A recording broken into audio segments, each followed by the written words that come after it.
Stop mengejar uang, tapi kekayaan. Ini adalah konsep yang gue sebenarnya menyesal belajar terlalu lama. Jadi gue pengen sharing ke kalian konsep ini supaya kalian gak usah ngelewatin apa yang udah gue lewatin. Mungkin kalian banyak yang bingung maksud dari video ini apa. Stop mengejar uang, tapi kejarnya kekayaan. Bukannya uang dan kekayaan itu satu. Ini miskonsepsi yang orang banyak salah. Uang dan kekayaan itu dua hal yang berbeda. Contohnya dalam bahasa Inggris, rich ya, kaya, dan wealth, kekayaan, itu dua hal yang berbeda, jauh bedanya. Gue pernah bahas di video sebelumnya, yaitu uang adalah energi, dari salah satu filsuf sebenarnya di Amerika namanya Alan Watts. Jadi Alan Watts ini pernah berkata bahwa uang itu nggak real ya. Uang sendiri itu nggak ada artinya dan nggak real. Uang hanyalah format untuk kita bisa mengumpulkan yang namanya economic energy. Contohnya seperti ini, anggaplah kalian gue taruh nih ya di padang gurun kosong, nggak ada apa-apa, nggak ada barang yang kalian bisa beli. Kalian punya uang nih 10 miliar. Ada artinya nggak uang kalian? Jawabannya nggak ada. Karena nggak ada barang yang kalian bisa beli. Di sini gue mau kasih tahu kalian, hal yang kalian kejar uang itu nggak akan pernah selesai. Ada konsep yang namanya hedonic treadmill. Jadi treadmill itu ya, treadmill itu ada yang tempat kita bisa lari, bisa di gym. Dan hedonic, yaitu manusia yang hedon. Itu nggak akan ada habisnya. Kalian mau satu hal, akan mau hal yang lain lagi, dapat hal yang lain, mau hal yang lain lagi. Seperti contoh ya, waktu gue awal nggak punya mobil, yang gue pengen tuh hanyalah mobil. Jadi waktu itu gue beli mobil bekas Ford Fiesta. Setelah gue udah punya Ford Fiesta, gue nggak puas. Gue mikir, oke, gue mau mobilnya sedikit lebih bagus ketika uangnya udah bertambah. Oke, karena uang gue udah segini nih, kayaknya masa gue pakai Ford Fiesta sih, rasanya malu gitu kan. Gue belilah Audi A4. Setelah gue punya Audi A4, gue ngerasa, kayaknya ini temen gue pakai mobil sport Porsche, keren nih kayaknya. Akhirnya gue beli Porsche, gue beli lagi mobil sport lagi, Mustang. Udah punya mobil sport, ya kan, udah bisa parkir di depan lobby hotel ya. Gue pikir lagi, teman gue Ferrari-nya 458 nih. Kayaknya gue baru sports car, belum supercar gitu. Mesinnya nggak sekencang supercar, belum bisa 3 detik 0 sampai 100. Nah udah, gue beli lagi McLaren. Udah beli McLaren, gue pasti ada yang maunya lagi. Ntar gue mau kapal azimut lah, gue mau beli pesawat. Pasti selalu ada hal target-target yang nggak akan pernah selesai sebenarnya. Nah itu namanya hedonic treadmill. Itulah kalau kalian cuma ngejarnya uang. Seperti gue waktu itu. Gue ngomong seperti ini mungkin beda sama orang-orang lain ya. Karena orang lain bilangnya cuma jangan beli itu, jangan beli ini, berhemat dan lain-lain. Tapi yang gue udah alami adalah gue udah beli barang-barangnya di usia yang relatif sangat muda gitu. Sama seperti jam tangan. Waktu gue nggak punya jam tangan, gue pertama kali beli namanya Daniel Wellington, kalau kalian tahu. Itu jam tangan yang marketing, sebenarnya itu gak ada isinya. Gue seneng banget waktu itu beli itu ya.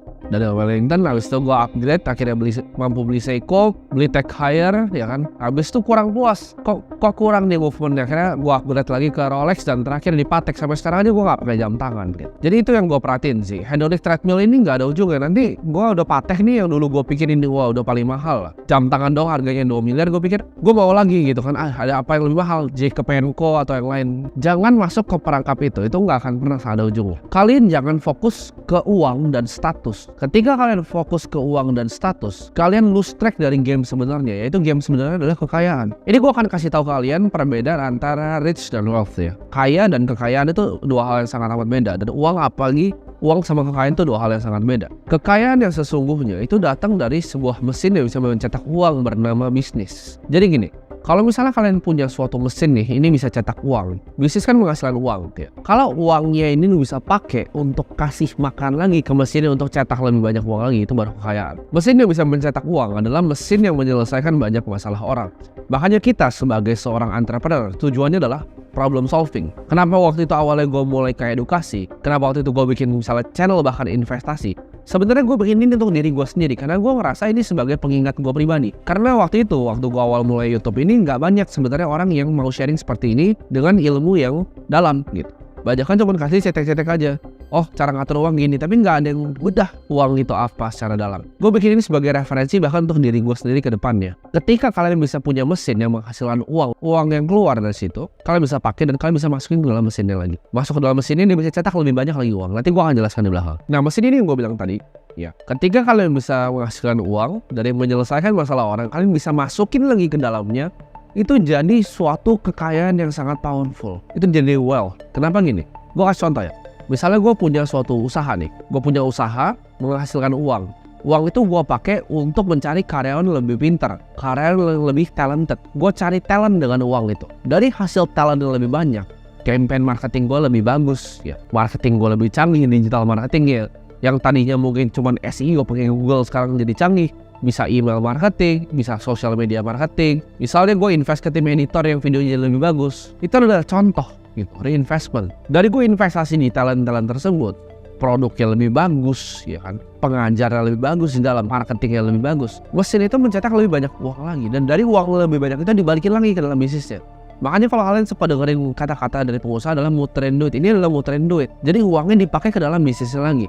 Nah, kalau kalian nggak bisa bikin suatu usaha, suatu mesin yang seperti ini, yang kalian misalnya jualan plastik nih, contohnya kalian jualan plastik ya, profitnya kalian cuma ngambil aja terus kalian beliin mobil gitu. Ya ini contoh ya. Kalian bisnis plastik, kalian punya profit, kalian beliin mobil.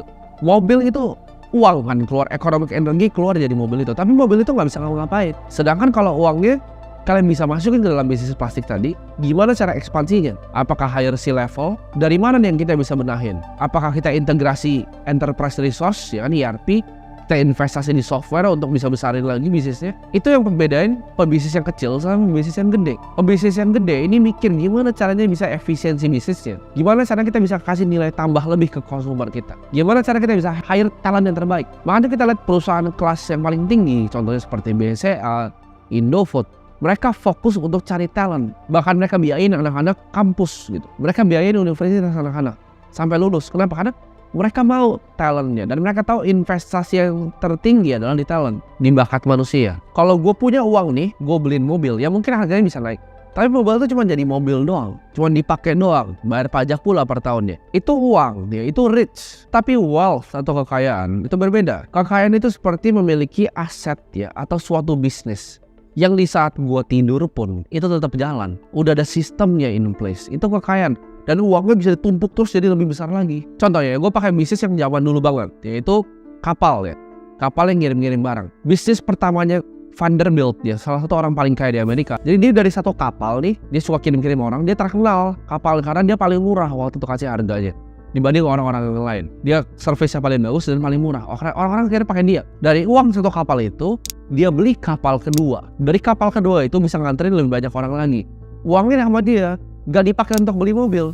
Dia beli kapal keempat, kapal ke-8, kapal ke-16, dan kapal ke-32 sampai kapal ke-100. Itu adalah kekayaan. Ketika kalian cuma punya bisnis yang one off, misal kalian transaksi mau nipu orang nih, lu mau nipu orang ya, makanya gue selalu bilang nipu orang itu uang, bukan kekayaan. Apakah bisa kaya dari nipu? Bisa. Tapi itu transaksinya cuma sekali. Contohnya lu bikin yang misalnya pakai SMS lah, nipu dapat uang kan misalnya 10 miliar. Tapi itu nggak akan pernah bisa jadi kekayaan. Karena transaksinya sekali. Lu tipu orang, orang merasa ditipu. Sedangkan kalau Indomie ya, lu makan enak murah, orang beli lagi. Dia recurring. Itu kekayaan. Kalau lu mau jadi kaya, lu harus punya mesin Casey Vanderbilt tadi. Itu ibarat paling simpel ya, dari satu kapal, dari 2 kapal, dari 3 kapal, dari 4 kapal. Kalau bisnisnya nggak bisa seperti itu, lu nggak akan sampai ke level kekayaan. Bedanya kekayaan sama status. Kekayaan itu adalah hal yang kita bisa dapatkan uang ya, di saat kita tidur, di saat kita jalan-jalan, kita tetap mendapatkan sesuatu. Itu adalah kekayaan. Sedangkan status itu adalah hanyalah tempat kita. Tempat kita tuh di mana? Di hierarki sosial masyarakat. Itulah status. Punya kekayaan itu bukan cuma masalah kerja keras. Kerja keras kita ngomong misalnya orang yang nyapu di pinggir jalan tuh lebih kerja keras dibanding kita semua. Bedanya apa? Bekerja dengan leverage atau pengungkit. Ini mungkin udah sering gue bahas ya konsepnya. Tapi menurut gue sederhana. Kalau kita punya leverage yang tinggi, paling tinggi itu waktu orang.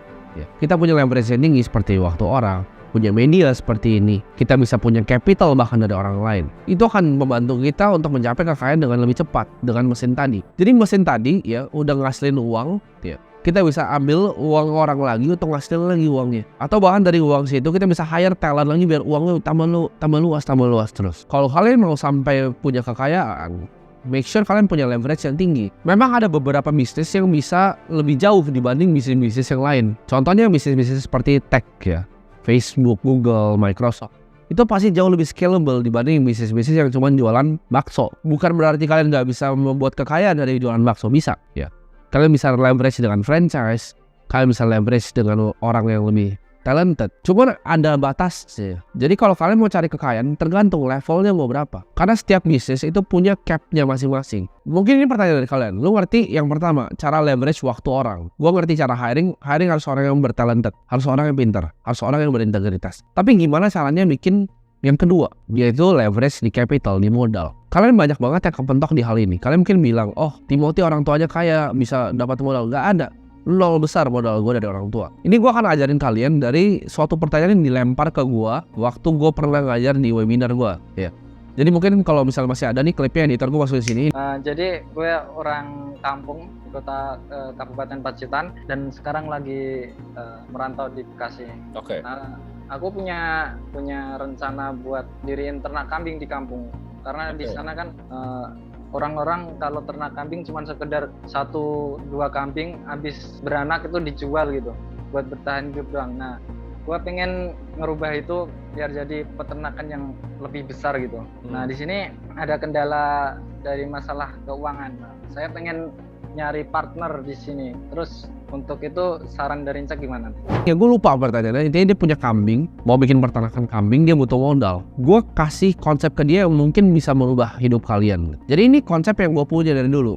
Gak ada namanya gak ada modal. Modal itu selalu bisa dicari. Contoh gini, ada misalnya mobil Fortuner nih 100 juta mau dikasih ke kalian. Tapi syaratnya kalian harus bisa jual besok pagi jam 7 pagi. Bisa nggak pertanyaan? Pasti bisa. Kenapa? Karena Fortunernya harganya 100 juta, lu jual langsung 500-600 kalian dapat duit gitu. Jadi dibilang ini Fortuner harganya 100 juta tapi gue mau besok pagi gitu. Lu bisa cari uangnya. Lu yang nggak punya koneksi sama sekali, nggak ada koneksi dari bapak, nggak ada koneksi dari keluarga lu, bisa nggak cari buyer Fortuner seharga misalnya bahkan 300 juta, 400 juta? Pasti bisa. Kalian bilang, tapi gue nggak ada kenal orang yang punya uang segitu. Nggak mungkin. Kalau dikasih Fortuner harga 100 juta, lu akan cari caranya untuk cari buyer besok pagi. Dibilang dia akan lepas ke lu, tapi harganya terserah lu.